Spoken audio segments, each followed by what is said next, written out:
A new week starts right here, right now. It's a Monday live on the early line on SportsGrid and all across the SportsGrid network. That includes sportsgrid.com/watch, where you can find your favorite destination and consume everything all across the grid. I am Ben Stevens. He is Donnie right side, and we are together here for the next 3 hours up until 11 a.m. Eastern time. The conference championships are now set in the National Football League. The divisional round of the National Football League postseason in the books. 4 matchups spread out over the span of the last 2 days. A doubleheader on Saturday with the 1 seeds in the fold and advancing. And the marquee matchups on Sunday, including the divisional round rematch in Western New York between the Bills and the Chiefs, adding another storied game in that young and budding rivalry around the AFC. DRS, so much to get to here over the next 3 hours. We recap the weekend that was. We set the stage for Conference Championship Sunday in the National Football League as well. And particularly in the AFC, the more things change, it seems like the more things stay the same. It might as well be the Chiefs' invitational in the AFC Championship game as Kansas City advances over the Buffalo Bills. But we got an exciting championship week to talk about next weekend. And away we go off into the Super Bowl, the Final Four, Ben, and we're ready for it. The NFL's Final Four, the final 3 National Football League games of this 2023 season. 2 games on Conference Championship Sunday. The first one will be the AFC title game in Baltimore. It's the Ravens and the Chiefs. We'll, of course, break down how we got to that stage throughout this opening hour. And the NFC Championship game will be the nightcap on a Sunday in Santa Clara. It's the San Francisco 49ers and the Detroit Lions back into an NFC title game for the first time in over 3 decades. Let's welcome in that SportsGrid radio audience. Your opening hour live on a Monday on the early line. Sirius XM Channel 159. All of our radio terrestrial affiliates now in the fold as well. He is Donnie right side. I am Ben Stevens. So, Conference Championship Sunday in the NFL is set. How did we reach those conclusions? We start the recaps right here, right now. As Donnie said at the top of the show, for a 6th consecutive season, all 6 seasons, Patrick Mahomes has been the starting quarterback in Kansas City. The Chiefs will play in the AFC Championship game. But this will be a first. It will be the first time not staged in Arrowhead, but on the road in Baltimore after Patrick Mahomes and the Chiefs win the first road playoff game of his NFL postseason career. On the road yesterday in Orchard Park, 27-24 the final. KC booked as an underdog for just the 2nd time this year, only the 13th time, Donnie, with Mahomes as their starting quarterback, and they win outright, 27-24. That's an 8-5 straight up record now for Mahomes and the Chiefs, booked as the underdog in his 6 years as a starter. And what a wild fourth quarter it was yesterday, seeing a fumble out of the end zone, which basically, if that was a touchdown score, the Chiefs probably walk away with an easy victory. But no, you need more Buffalo heartbreak on that late field goal, which we'll get to in just a few moments. But let's focus on Kansas City, Ben, because the one thing that you need some help with in the NFL is luck of the draw. So, Donna, what do you mean luck of the draw? They had to go on the road and beat the Buffalo Bills. I get that. But let's rewind back to last week, Ben. You played the Miami Dolphins. What was the issue with the Dolphins? Not that they're not a great football team, but when you play them, extremely injured, particularly at the linebacking position on defense here. You won that game. You're supposed to do that for Kansas City. Now you come into a Buffalo Bills game where, you were still the underdog here, and Buffalo was supposed to win that football game, but the Buffalo Bills, as damaged on defense, Ben, as they were all season long, and you saw the Kansas City Chiefs once again take advantage of that. 27 points yesterday, 26 points the week before. If Buffalo was full go healthy, Matt Milano in that lineup, and another plethora of linebackers, maybe it's a different outcome. But the one thing you can't put a price or a dollar sign on is how good Patrick Mahomes is in the biggest moments here. The Chiefs moving on. As much as in the industry, as I like to say, we get tired of Patrick Mahomes and the Chiefs because we love more storylines. It just feels like for so long we kept saying, okay, the playoffs are here. It's Tom Brady and the Patriots in the Super Bowl. But it's up to these quality football teams to knock them out, but also the missed opportunities. This was your chance, Buffalo Bills, to finally exercise that curse, get past Kansas City, and maybe get on a run to the Super Bowl, and it just didn't happen for them. Exercise those demons, where a term in Western New York is burned into the brains of Bills Mafia. Wide right. Tyler Bass had an opportunity under 2 minutes remaining in regulation to tie the football game at 27 all, and his field goal attempt missed right like my slice on the first tee in my first outing of the year after a couple of months off. Wide right yet again. And for the fourth consecutive postseason, the Buffalo Bills will not appear in a Super Bowl. 4 straight AFC East divisional crowns. In the last 3 playoff runs now for Buffalo, they have come up short in the divisional round. 2 of the last 3 years against this Patrick Mahomes-led Kansas City team. The last 2 consecutive postseasons, Donnie, both times where the narrative was, we got them up in Buffalo, in Orchard Park, in the conditions, and the Buffalo Bills come up short once again. Missed opportunities will be a story. We'll talk about that Tyler Bass missed field goal in just a moment. But, Donnie, you mentioned it. What a wonderful game it was through the first 47 minutes or so of regulation, first 3 quarters early into that fourth and final stanza. The Kansas City Chiefs scored a touchdown with 14:20 remaining to take a 27-24 lead. That was the last scoring we saw. And if you would have said that at the moment, Donnie, that would have been insane. 5 lead changes at that point. It looked like we were getting the divisional round game from the 2021 NFL playoffs, back and forth, Allen versus Mahomes, who would have the football last. And things went helter-skelter from there. The Buffalo Bills try a fake punt with DeMar Hamlin deep inside their own territory because KC only had 10 guys on the field. Kansas City then tries to take advantage. Isaiah Pacheco gets down to the 1. They give it to Mecole Hardman. He fumbles on the goal line out of the end zone for a touchback. Then Buffalo punts. Kansas City looks like they got the benefit of a missed PI call or a PI call that should not have been called, pass interference by the officials. They can't take advantage. They punt. And then the Buffalo Bills driving down the field into Kansas City territory. Josh Allen had Khalil Shakir open in the end zone, but Chris Jones brings his left tackle, Deion Dawkins, right into his lap. He was bumped. The ball never got there. A missed opportunity on third. And then, of course, the missed field goal by Tyler Bass. What a game it was, Donnie, that got really chaotic in the fourth and final quarter. This is the way it was supposed to go down, though, right? You wanted to see that energy in the building, and the Buffalo Bills Mafia brought it all game long, and all they wanted to see was a late-game heroic spot here from Josh Allen, and he almost gave that to you. 4th down conversion at midfield. The one question would be like that 3rd and 9. If you're really being smart, no, and it's a windy night, but they actually believe they had the wind at their back in the fourth quarter. You would have hoped maybe Josh Allen turned that up for maybe 3 or 4 yards to make it a little bit closer, but you can't fault him. Saw a guy in the end zone, tried to make a play there, didn't happen, but you have to. And also, didn't you see the stat line here on Bass? 9 of 9 in those type of conditions late in the ball game to either win or a chance to tie. That's a guy that you would want. That's not a guy you're nervous about making the kick. But by the way, when you watch the kick go up, it's like, wow, it never even had a chance. And after the post-game press conferences, they had those microphones in front of his face. Like, look, I didn't put it far enough left here. I just missed it here. Oh, the heartbreak for the Buffalo Bills, man. Plenty more reaction from the divisional round up next.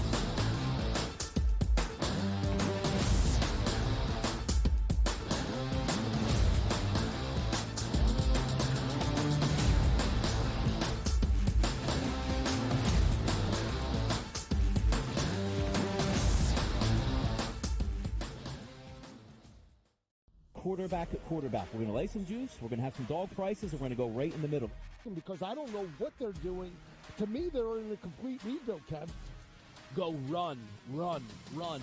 That's where overbackers on this 51.5 shot. So right now, we saw a little bit more over money, but it's hovering right around. The winner of this game will be the division. I don't care if they win, because all we care about is the money, baby, the money. Pro Football Today.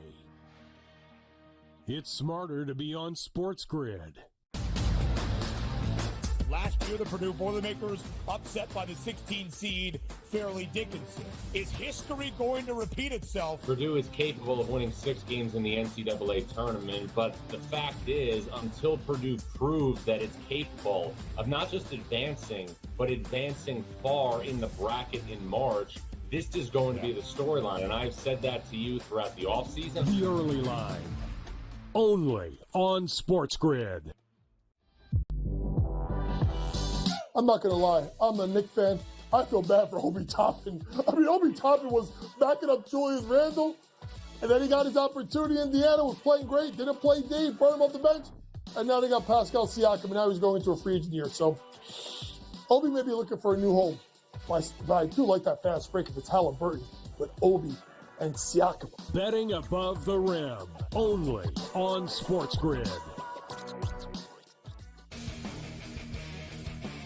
They were best friends. Like Siakam's best friend on the team was Chris Boucher. Chris Boucher's best friend on the team was Pascal Siakam. They're not American, right? So there's different cliques in the NBA. And they were very, very tight. So Chris Boucher, I got rattled seeing Chris Boucher and thinking about the memories, but Raptors responded. Sports Rage Late Night, only on SportsGrid. One that's been to a sporting event, the atmosphere before a game, I think Game Time Decisions has that same exact atmosphere. This is our arena. This is what we do. There is going to be an energy to Game Time Decisions that you will feel night in and night out. The excitement you get when you lock your bets in, when you're figuring out what you want to do, we can zone in on the biggest games each night. I want this to be the place that people come to before the games start so they feel as ready as possible to lock in their cards. We are going to hit every single one of those markets that you need to know about. We're going to go through every single thing, and I've got a great team behind me that's going to help me get the job done. There is not going to be a better place, I promise you, than Game Time Decisions to get that new information, react to it, and be able to then bet accordingly. We will have everything at our disposal, and we will use that to our advantage. I'm Kevin Walsh. Tune into Game Time Decisions from 6 to 8 p.m. Eastern on SportsGrid.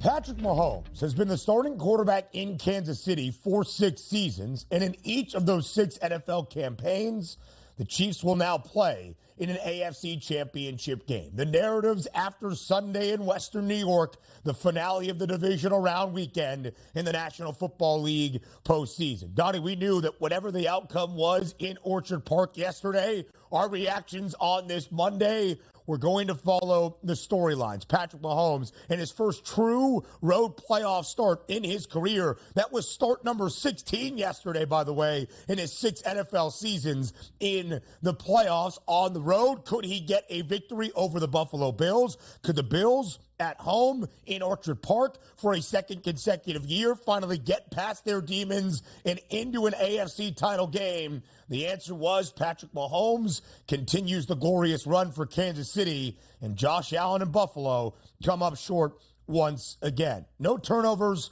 from Josh Allen. 3 total touchdowns, 72 yards on the ground, and 2 rushing scores.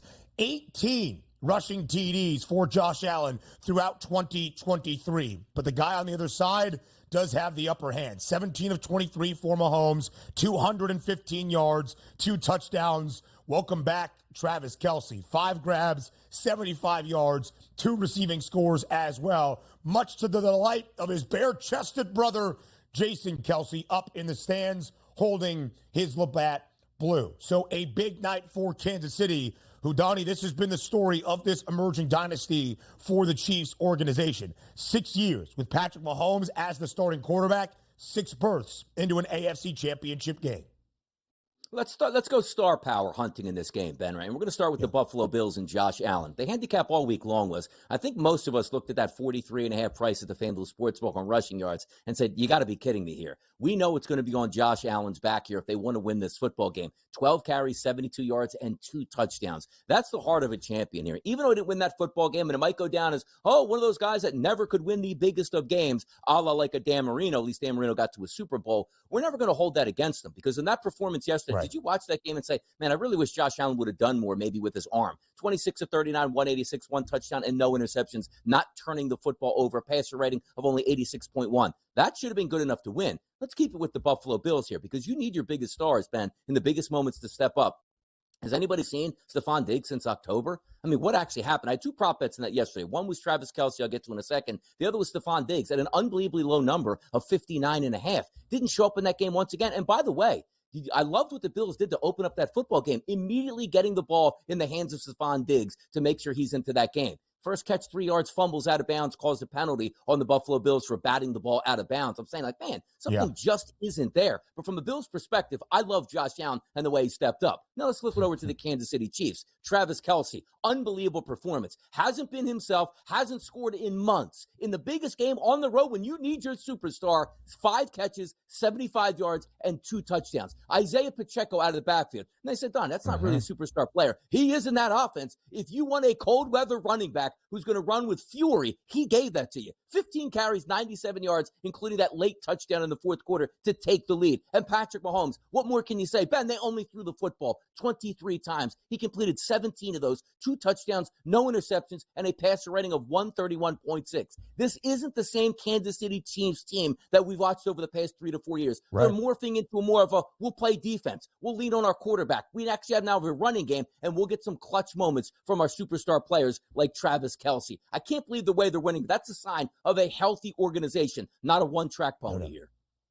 Really, really good point, DRS, and a great breakdown. The greatest teams each and every individual season, the greatest franchises that sustain this level of championship-winning success, they find multiple different ways of coming to their end goal, which is wins and titles. And that's what Kansas City has now done. Into the AFC Championship game on Sunday afternoon in the Charm City against the 1 seed in the AFC, the Baltimore Ravens, a 3.5-point spread in favor of the Flock. Again, Kansas City will be on the road for the first time in an AFC Championship game, despite playing in the AFC title game for 6 consecutive years. What more did you want out of Josh Allen?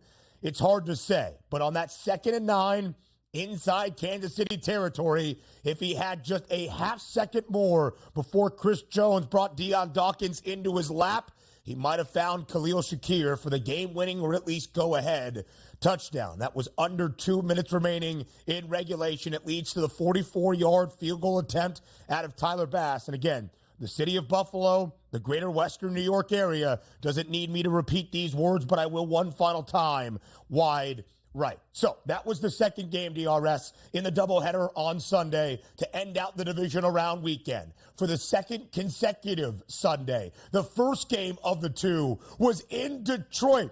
A team that had not hosted a playoff game in 30 years hosts a playoff game on 2 straight Sundays. In the past 8 days, Donnie, the Lions have won double the amount of playoff games, that being 2, than they had in the previous 65 seasons prior to 2023. That was 1, as the Lions hold on and Derek Barnes seals it with a game-winning interception into the final minute and a half of regulation of Baker Mayfield. 31-23. The Lions are going back to the NFC Championship game for the first time since 1991. They cover as a 6.5-point home favorite.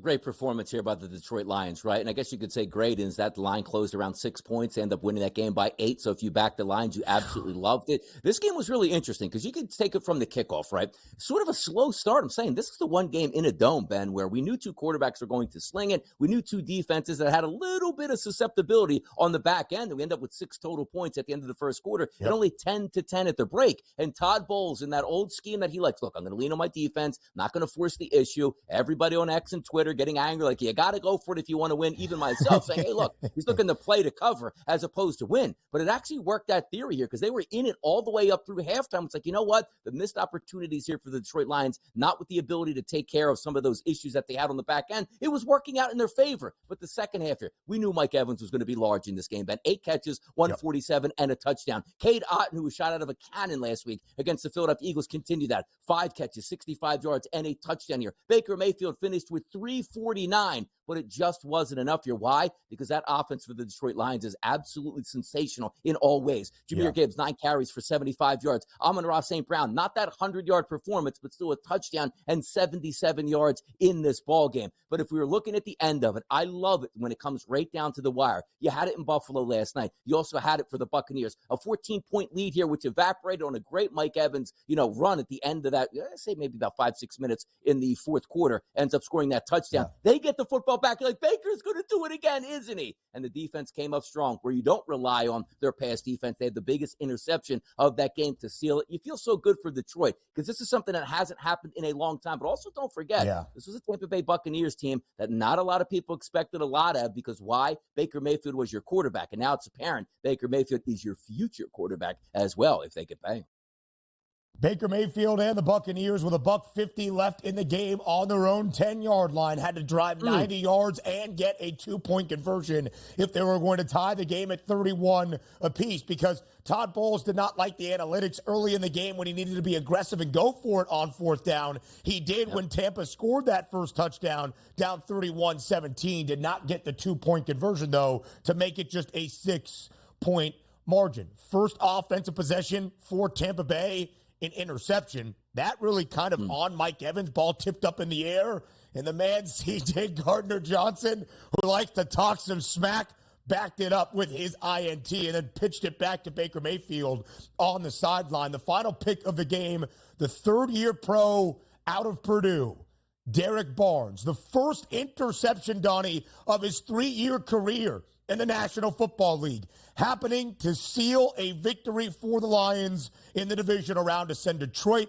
back to an NFC championship game for the first time in 32 years. We'll continue to break down what happened in the Motor City before we go to the Saturday doubleheader. A recap of the divisional round up next.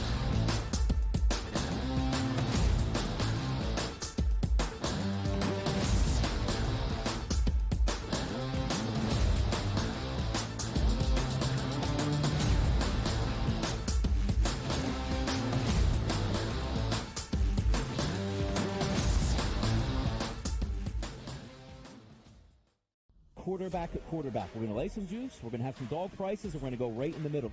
Because I don't know what they're doing. To me, they're in a complete rebuild, Kev. Go run, run, run. That's where overbackers on this 51.5 shot. So right now, we saw a little bit more over money, but it's hovering right around. The winner of this game will be the division. I don't care if they win because all we care about is the money, baby, the money. Pro football today. It's smarter to be on SportsGrid. Last year, the Purdue Boilermakers upset by the 16 seed Fairleigh Dickinson. Is history going to repeat itself? Purdue is capable of winning 6 games in the NCAA tournament, but the fact is, until Purdue proves that it's capable of not just advancing, but advancing far in the bracket in March, this is going to be the storyline. And I've said that to you throughout the offseason. The early line. Only on SportsGrid. I'm not going to lie. I'm a Knick fan. I feel bad for Obi Toppin. I mean, Obi Toppin was backing up Julius Randle, and then he got his opportunity. Indiana was playing great. Didn't play Dave, burned him off the bench. And now they got Pascal Siakam, and now he's going into a free agent year. So Obi may be looking for a new home. But I do like that fast break if it's Halliburton with Obi and Siakam. Betting above the rim. Only on SportsGrid.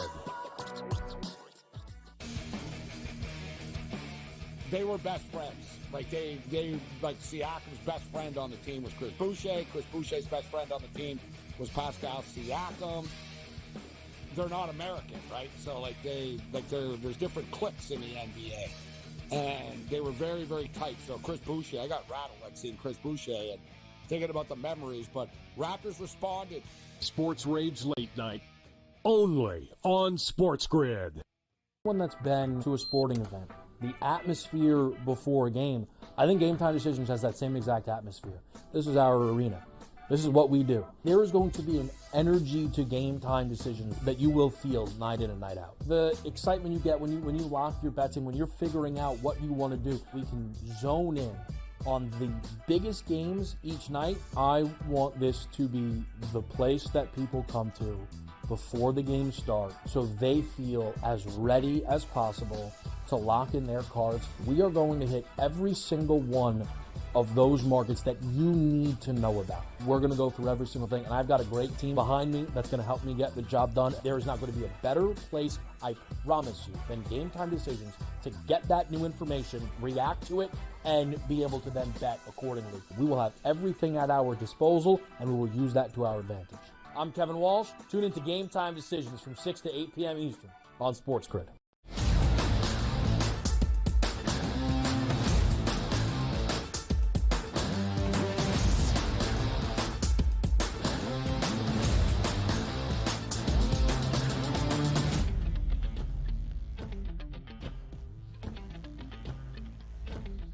Live right here on this Monday, recapping everything around the divisional round weekend in the National Football League postseason. Donnie, for the first time since the 1991 NFL season, the Detroit Lions will play in the NFC Championship game. They hadn't won a playoff game since that 1991 campaign. In the span of the last 8 days, 2 consecutive Sundays, the Lions have won 2 home playoff games. You mentioned Baker Mayfield yesterday, the 2 costly interceptions, mainly that final one with 1:35 remaining in regulation. But I think there is also a testament to what has been built once again in the Motor City. 3rd year with the head coach Dan Campbell under the general manager Brad Holmes. And look at who led the way yesterday for Detroit. Huge game out of Jahmyr Gibbs, the rookie running back who was drafted 12th overall in the opening round of the 2023 NFL draft, where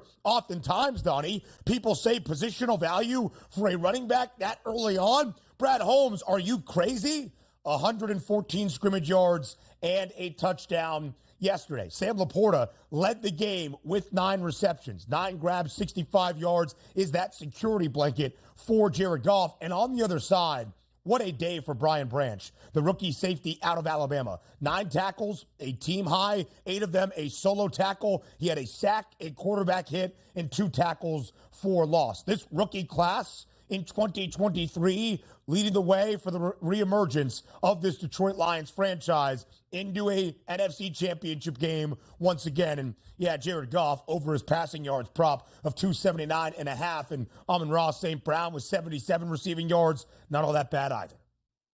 Yeah, and it's great. The balance on offense that they have, Ben, is something that we can look forward to. And quite frankly, it's been sensational in 2023. Maybe we should have known opening night when they took on the Kansas City Chiefs in their own building and won that football game, what we would know for the remaining parts of the season. And quite frankly, even the year before, Ben, we're saying, you know what, we're going to announce our presence for the next year in this game where we knock Green Bay out in their own building here to set that tone for the offseason. And they certainly did that. And also, they faced some adversity in this game. Tight game at the half, which maybe they should have had a little bit more of a lead, even hanging on at the end saying, you know what, usually our offense can salt this game away. Weren't able to do so. You got that football back, and you could probably hear a little bit of that groan in the crowd, like, oh, Mayfield's got the football back. It's 8. We've been in Detroit. We haven't had much winning. We know how this ends here and getting right away without even that drive starting where it's like, okay, it's in the red zone here for Tampa Bay. See if they can score. They end that drive immediately and the party was started in Detroit. But also, just take a look at their offense. I think they have the best offensive coordinator, not head coach offensive coordinator, just pure offensive coordinator in the league in Ben Johnson. Jared Goff has been amazing in this offense. 43 passing attempts and 30 completions yesterday. 2 touchdowns, no interceptions. I loved him over 1.5 total in this game, which he did clear that late with the Amon-Ra St. Brown touchdown. But also look at the backfield. Isn't it perfect? David Montgomery. It's like Mr. Inside, Mr. Outside out here with Jahmyr Gibbs. It flows perfectly. You have that dominant number 1 wide receiver in Amon-Ra St. Brown and a plethora of other speed guys that have been stepping up in the playoffs around him. But also sometimes it feels like, Ben, we talk about like in all sports, like, hey, let's add a player late at the deadline here just to get us over the top. Even though Laporta was there all season long, you thought, or at least I thought here, that he was going to be out for the playoff run. And what a devastating injury because of how good he is at tight end. He plays last week, what's a miracle, scores a touchdown. He plays this week, 9 catches for 65 yards in this game. And you know every week, we have Doc on a little bit later in the show, he's probably getting healthier as the weeks go here. This offense is perfect in the NFL. They're going to have a tough test next week here, but they've leaned on that offense all season long, Ben, and not only has it provided, it's had huge wins week after week after week. And I know we're not supposed to do this yet, but we're expecting temperatures in the high 60s, light winds, and no rain in San Francisco. That's huge for Detroit. Listen, it's an outdoor game, but Jared Goff is a native of the Bay. Jared Goff knows Northern California. We'll talk about that NFC Championship game in just a moment. But we all remember Dan Campbell's introductory press conference in late January of 2021, where he had the famous line of, you knock us down, we're going to get back up, and we're going to bite off your kneecap on the way back up. And people laughed and people poked, and during Hard Knocks, when all the Lions enthusiasm was there and they got off to a 1-6 start a season ago, people were like, maybe it's just a gimmick. It's not. There's a clear belief and mentality in this Lions team that they should be here. Donnie, you well know, there's a saying in the Motor City, in the greater Detroit area, S-O-L. Some people might take that as blank out of luck. S-O-L in Detroit is same old Lions. These are not those same old Lions into an NFC championship game for the first time in more than 3 decades, where they will head to Santa Clara, California, to take on the San Francisco 49ers. The Niners have been booked as the NFC title favorites since the middle of 2023. The Niners were a minus 180 NFC championship favorite entering this divisional round before they even played a single postseason game. So the Niners being in that NFC championship game and a 6.5-point favorite against Detroit should come as no surprise.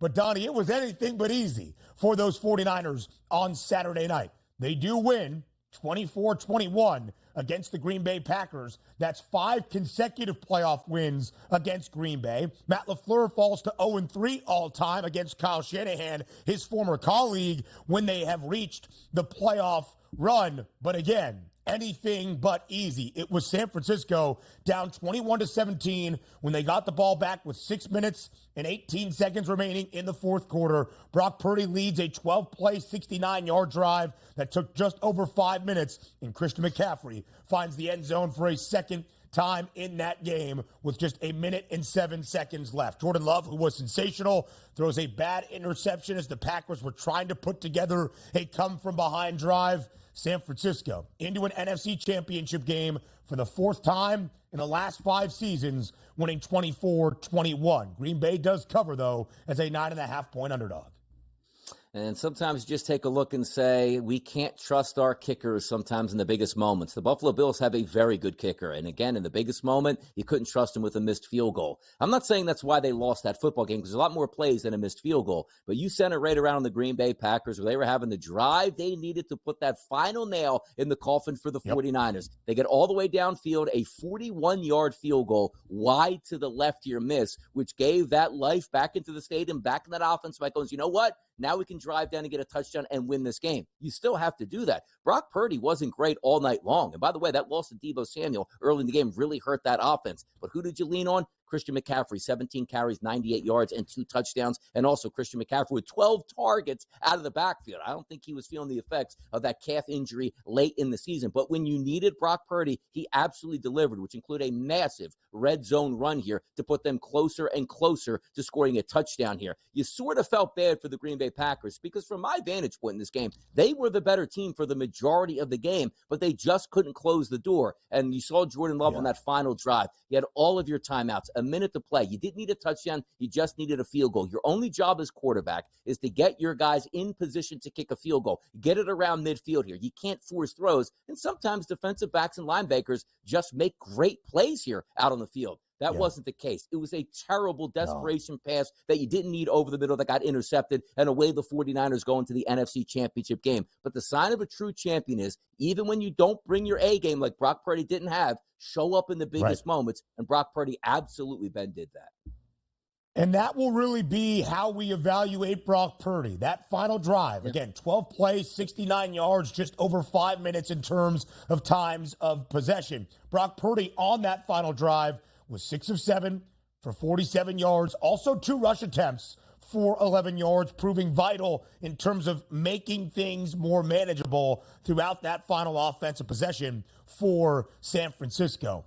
Anders Carlson, the rookie kicker, drafted in the 6th round of 2023 by Green Bay out of Auburn. Donnie, this year was a perfect 20 of 20 in his field goal attempts from under 40 yards, but his 6 misses all came from 40 plus, less than an 82% conversion rate on his field goals in 2023. That was bottom half of the league and by a pretty good margin. And we talked often about Jordan Love and what he brought entering this football game. 8 of the last 10 for Green Bay, at least 250 passing yards. His passing yards prop against the Niners was 246.5. He stays well under, only 194 yards. Did throw 2 touchdowns, but 2 costly interceptions picked off by Dre Greenlaw, with just 52 ticks remaining in that NFC divisional round matchup. And by the way, Aaron Jones, sensational down the stretch. 18 carries for 108. That was the linchpin in this football game. You knew the Packers would have a chance if he was able to get going on the ground, and he did that. It just felt like a huge wasted opportunity. And also, you can go back, I believe, to 2010 when Aaron Rodgers was a young quarterback on that wild card run that they went on. It was like, hey, look, you don't have those true superstar players at wide receiver, but you see a quarterback emerging right in front of your eyes. And this playoff run had those capabilities, because had they won yesterday, and now you would have a Green Bay versus Detroit game, you'd probably be looking at like, hey, Green Bay's got a legitimate chance to go to the Super Bowl, and away you go. Similar to what we saw early in Aaron Rodgers' career. It just feels like you're going to wake up in the 2 cities today, in Buffalo and Green Bay, and it's like, man, what really could have been? Because both of those teams probably should have won their games and didn't, and those are the hardest to carry into the offseason. Brock Purdy's final stat line, 23 of 39 for 252 and a touchdown. That one touchdown to George Kittle. The Cy-Hawk connection flourishes in Santa Clara, 81 yards for Kittle. We will talk about Deebo Samuel's shoulder injury with the Pro Football Doc, Dr. David Chow, a little bit later on. The San Francisco 49ers into an NFC title game for the 4th time in the last 5 years, and propelled for the 2nd consecutive year by Christian McCaffrey. 17 carries, 98 yards, and 2 touchdowns. Also 30 receiving yards. Christian McCaffrey has had 100 scrimmage yards pretty much every single game. He has been fully healthy since the middle of November. We'll look at the first game of the divisional round, and then the conference champions up next on the early line.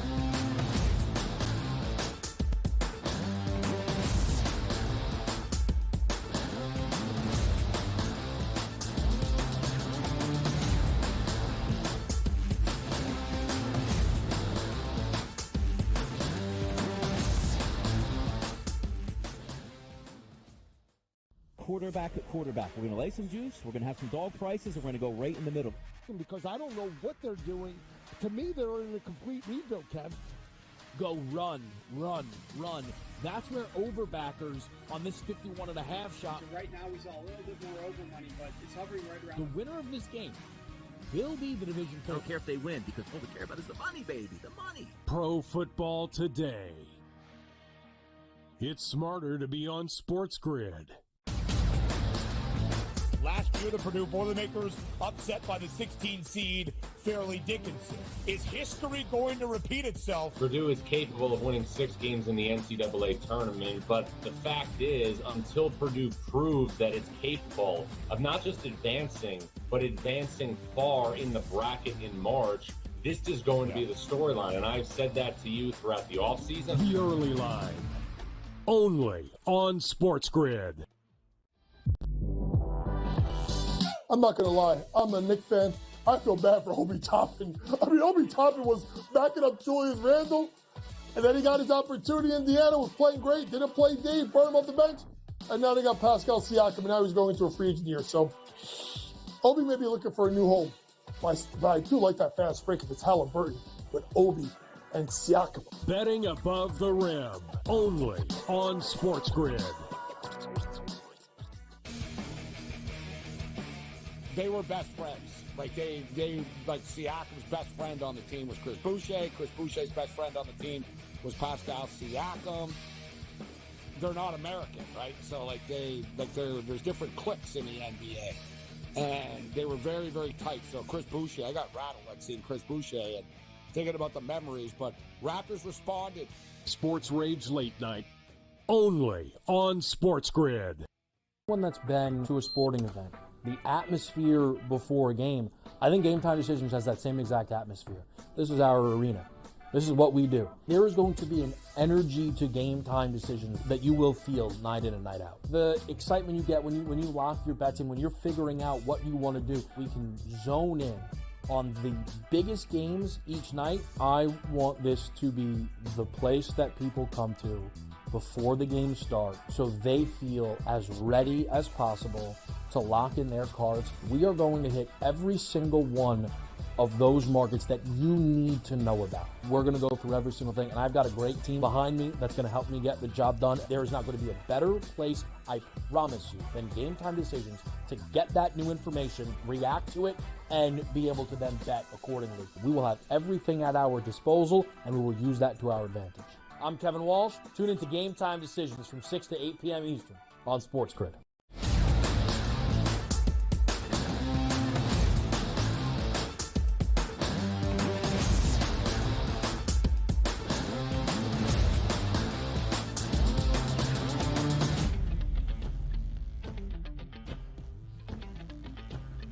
The first game of the 4 in the divisional round of the National Football League postseason here in 2023 was in the Charm City. Lamar Jackson trying to buck the narrative that he can't win in the playoffs.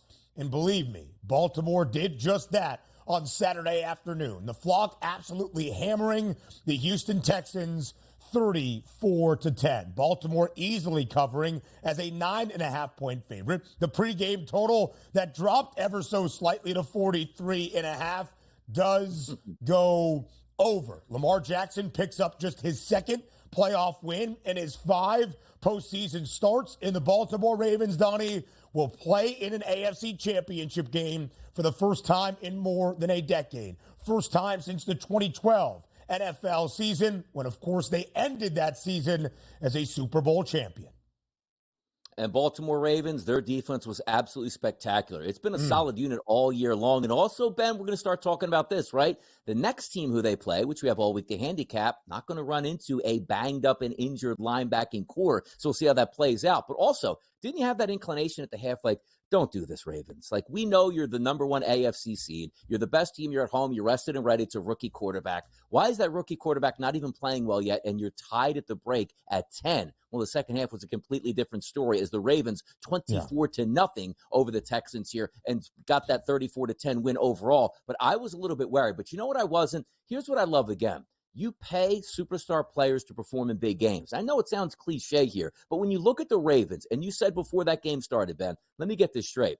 We're looking at around 20-degree temperatures, 15-mile-an-hour winds. I have a quarterback that's unbelievably athletic. He should be able to control the day. I'm not taking anything away from C.J. Stroud, but he's certainly not the runner that Lamar Jackson is. So when you take a look at the rushing, 11 carries for 100 yards and 2 touchdowns. They're unaccounted for yards and touchdowns. That's not supposed to happen in the NFL. Quarterbacks aren't supposed to run for close to 100 or 2 touchdowns here. Everybody else is supposed to do that, so that makes it even harder for the defense to clamp down on your offense the way it is. And how about Lamar Jackson? 16 of 22 in those windy conditions, ultra efficient for 152 yards, and also, Ben, chipping in with 2 touchdown passes and no interceptions here. You want to be the MVP of the league, you got to win games like this in sloppy, atmospheres. I'm not saying it was rainy out there, but just in cold conditions with windy where, hey, if I throw a bad football, it might end up in an interception. I love the way the Ravens played. I love the way they finished it out because sometimes you do have a little bit of rust here to start these games. The same thing with the 49ers coming off those roughly 3 weeks of buys, but they certainly turned back into form, not even giving up an offensive touchdown to the Houston Texans in this game. That was fantastic.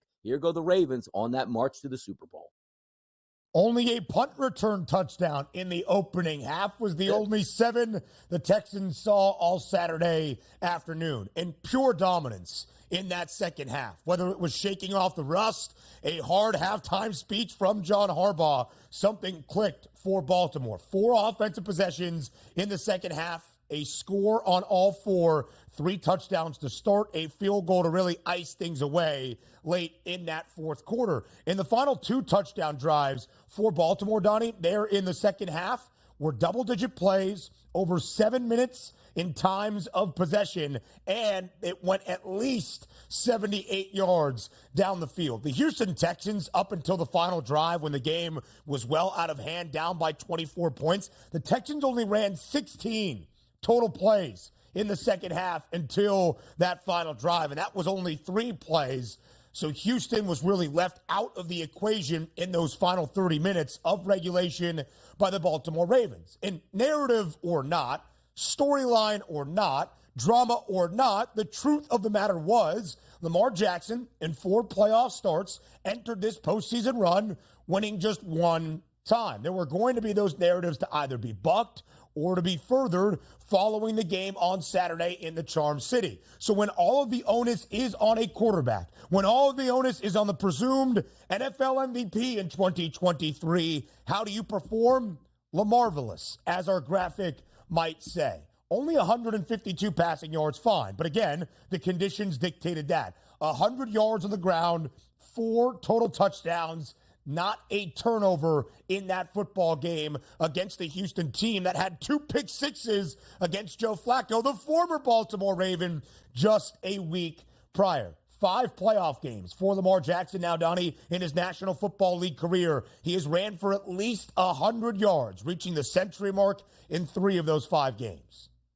He's been great. He's been great, and this is what he's supposed to do down the stretch, and this is why he's going to be named MVP of the regular season, with a great possibility, Ben, to be MVP of the Super Bowl as well. But also, 352 yards of offense, that's what you needed there, right? No turnovers is the key here. Have it holding the football, Ben, for close to 38 minutes against the Houston Texans. Yeah. Now, let's flip it over, because Lamar's going to get a lot of the accolades, and rightfully so. Highest paid player on that football team by a wide margin, but also doing it with different players, right? This isn't like, hey, well, he turns around and hands off to J.K. Dobbins, who had 1,400 yards and 11 touchdowns on the season. He wasn't there. The Gus Bus is in the backfield here, along with a plethora of other guys like Dalvin Cook that he's leaning on. Look at the wide receiver position. He paid Odell Beckham Jr. like $20 million. The guy even barely plays, but you're leaning on young guys like rookies in Zay Flowers. It's unbelievable to watch. And also, Isaiah Likely coming out of the shadows this season as a young, competent tight end that's getting his chance to shine. And on deck for you is maybe one of the top 3 tight ends in football coming back in Mark Andrews. So more help is on the way. But, Ben, let's focus and give a shout-out here to the defense of the Baltimore Ravens under Mike Macdonald. Yeah. Is it Mike Macdonald, his last name? Is that it? Did I get that correct? Yeah,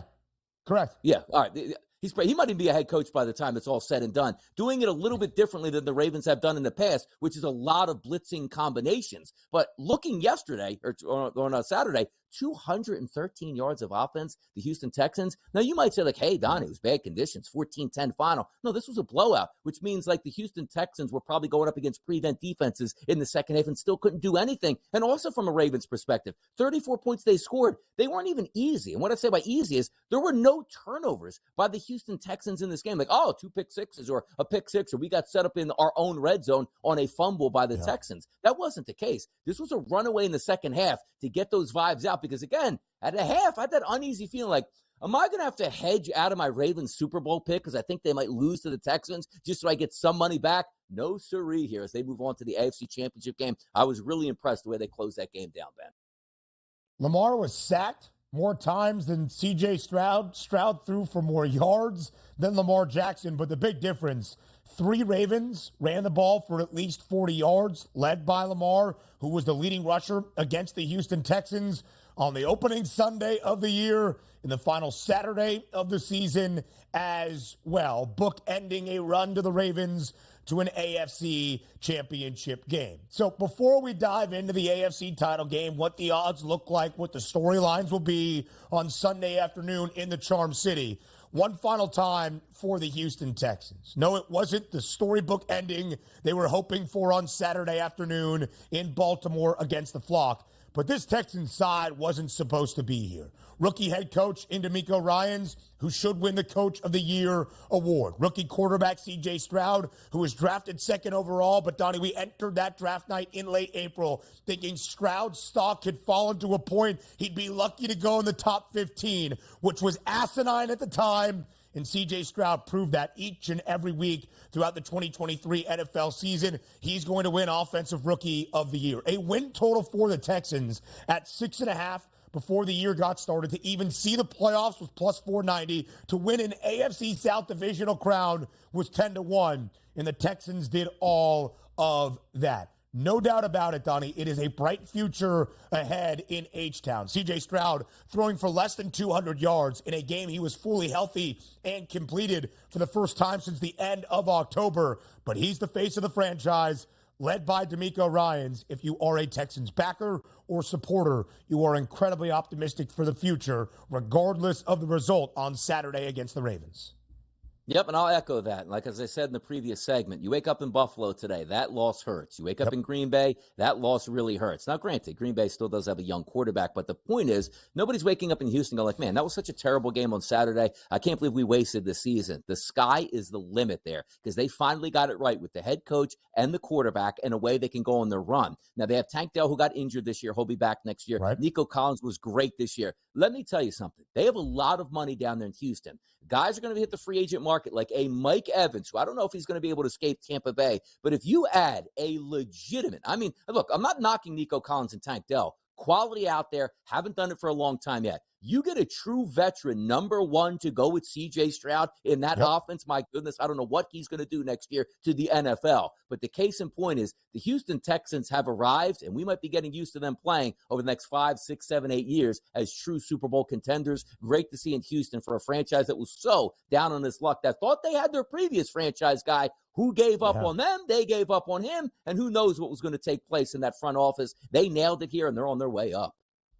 Going to be fascinating to see what the AFC South divisional odds look like for 2024. Of course, the Jaguars stumbled in a mighty way down the stretch, but still Trevor Lawrence entering year number 4. Indianapolis overexceeded on expectation in the first year under Shane Steichen, and they should add Anthony Richardson as their starting quarterback in 2024. And maybe everybody's looking up at C.J. Stroud and the Houston Texans. Under D'Amico Ryans, a stout defense, a stout defensive mind. It should be an attractive spot in free agency or some offseason acquisitions. Defensively, though, is where the Ravens shine. The best scoring defense in the National Football League, like Donnie mentioned, coordinated by Mike McDonald, for a second consecutive year. He worked under Jim Harbaugh as the DC with Michigan, now under John Harbaugh, of course, in Baltimore. The Ravens were the only defense that allowed less than 17 points per game on average throughout the regular season. They only allowed 10 and not a single offensive touchdown to Houston on Saturday. So that does it for the divisional round. Now a conference championship weekend and a conference championship Sunday. The first game up, the AFC title game in the Charm City, the Ravens and the Chiefs. A 3.5-point spread in favor of Baltimore. The over-under 44 and a hook. We will dive into these games, Donnie, coming up in our second hour. Early thoughts, though, about that AFC championship showdown. Lamar Jackson and his Ravens hosting Patrick Mahomes and his Chiefs. The Ravens shouldn't blink in this one. They really shouldn't. This is their game to shine. This is their Super Bowl to win this year, at least play for one. And Lamar Jackson getting that monkey off his back, right? Saying, you know what, everybody struggle in the playoffs, only have one playoff win, and we've had these high expectations before and haven't performed. This is an MVP season that's going to be coordinated with a Super Bowl appearance. Don't blink, Baltimore, because you should be on that flight out to Las Vegas and be ready to rock and roll for a championship here. I'm so excited for this game, the first game of the championship weekend as well, which I do like as well. Yeah, at least I'll be up for the entire game, so that's a plus as well. That is huge. 3 p.m. Eastern time kick in the Charm City. Baltimore enters Conference Championship Sunday with the second best price to win Super Bowl Sunday at plus 210. Behind the favorites, the San Francisco 49ers, a plus 145 price for the 49ers to win Super Bowl 58. San Francisco booked as a favorite in all 18 games so far this season. Nearly a touchdown favorite in the NFC Championship game against the Detroit Lions. A 6.5-point number, Donnie, in favor of San Francisco. And rightfully so, it should be that way. But if you talk about championship weekend, it's like, I wish this team wasn't here. We have two unbelievably great football games to break down all week long, and we can certainly sit back, relax, and watch them play. And then sooner or later, we're talking about the Super Bowl, and away we go. The 1 seeds versus the 3 seed in each championship game. We will have some early breakdowns and previews in our second hour, but we round out the opening hour of the early line up next.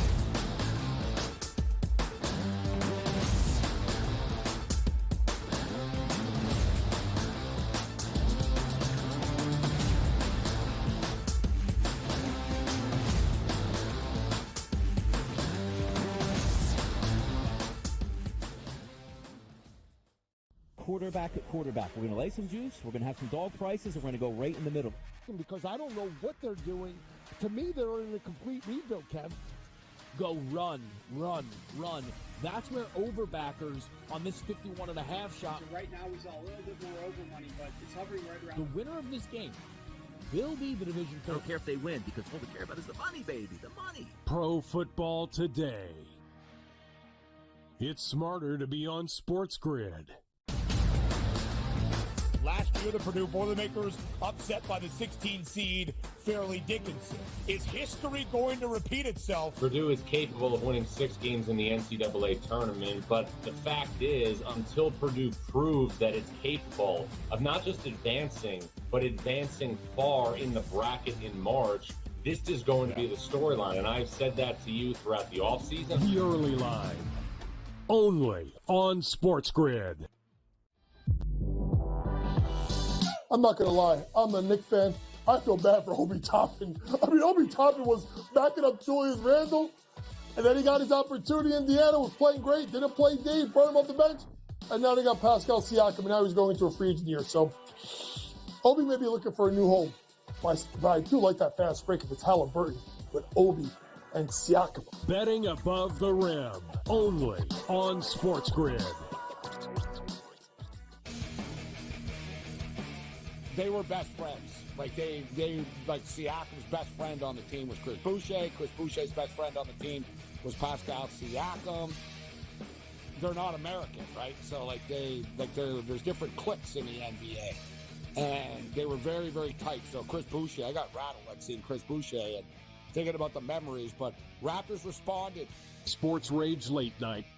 Only on SportsGrid. One that's been to a sporting event, the atmosphere before a game, I think Game Time Decisions has that same exact atmosphere. This is our arena.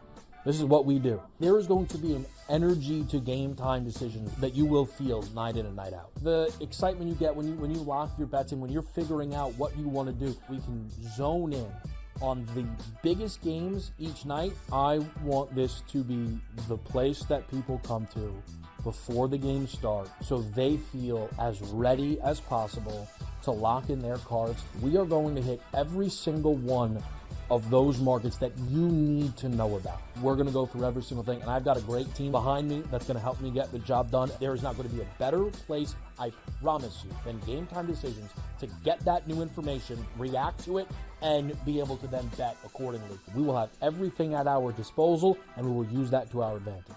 I'm Kevin Walsh. Tune into Game Time Decisions from 6 to 8 p.m. Eastern on SportsGrid.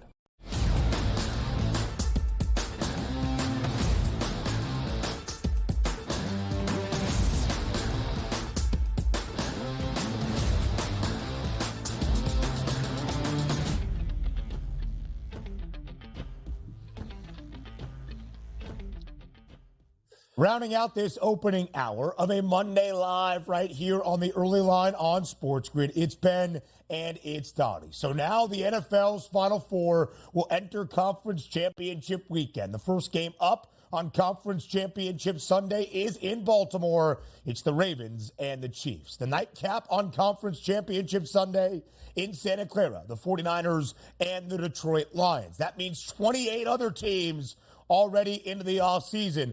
We thought for a good majority of 2023 DRS, the Philadelphia Eagles would be there on Conference Championship Sunday, more than likely in a rematch against the San Francisco 49ers. It did not work out. The Birds stumbling, a disastrous end down their 2023 stretch, losing 6 of their final 7 games, including, of course, a week ago today, Super Wild Card Weekend, the finale in Tampa Bay. They gave up 32 points, and that was the story of the struggles this year for Philadelphia.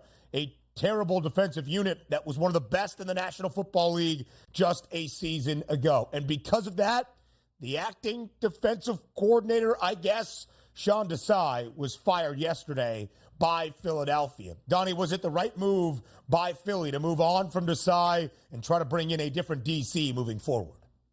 Oh, absolutely it was. No question about it. And also from an Eagles perspective here, whiffing on both coordinators this year, offensively and defensively, it usually doesn't turn out great. And somehow they had a 10-1 record and let it crumble. But if I would watch the Eagles play yesterday against the Lions in the Dome, the Lions would probably scored 65 points. Now, getting back to the defensive coordinator, I would like a new voice in the room because defenses in the NFL usually aren't that bad overall, Ben. And I know we have good defenses and bad ones. But the reason I'm bringing this up is it looked like the Eagles had no idea what the coverages were. When everybody's wide open, that's not necessarily we don't have enough talent. That just means the scheme is horrendous and nobody actually knows who to cover. Get some continuity in there next year. How about Wink Martindale? Come on, bring him into Philly. We'd love that here.